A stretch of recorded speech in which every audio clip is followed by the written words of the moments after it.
I never believed in the paranormal. I always made fun of people who tried to convince me otherwise with their scary stories or far-fetched theories. For a long time, I felt the only thing paranormal in my life was how my cereal in the morning always seemed to get soggy before I finished eating it. That was until one Saturday night when I was sitting at home alone, as I often do, casually browsing the internet and texting friends. I waited for another slow night to come to an end. It was then I caught a glimpse of something scuttling across my floor. I freaked out a little, as I assumed it was a spider or something. I always hated bugs. I watched as the thing slipped into one of my discarded shoes.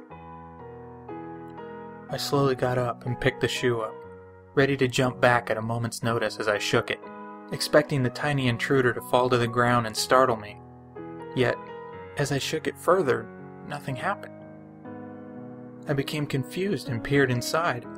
As I did so, I let out a scream and tossed the thing across the room, as I swear I saw an eye blinking at me from the dark confines of the shoe, glimmering in what little light there was.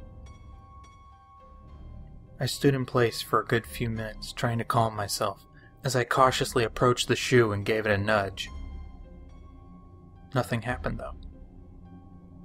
I once again picked the shoe up and looked inside, beginning to doubt my own sanity. Once again, I froze in terror as the eye blinked at me from inside the shoe. I quickly tossed the shoe in a cupboard and shut the door, going as far as making a little barricade with small objects that littered my room. I vacated the room and didn't return until my parents came home.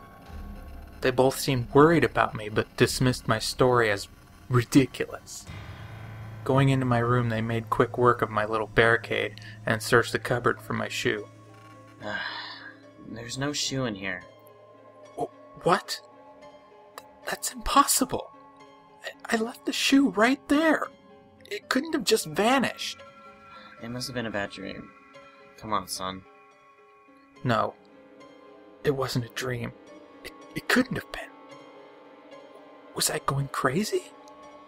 It didn't make any sense. Eventually, my parents convinced me to calm down and get ready for bed, though my mind was still fixated on the missing shoe and that eye as I slid into bed and fell into an uneasy sleep.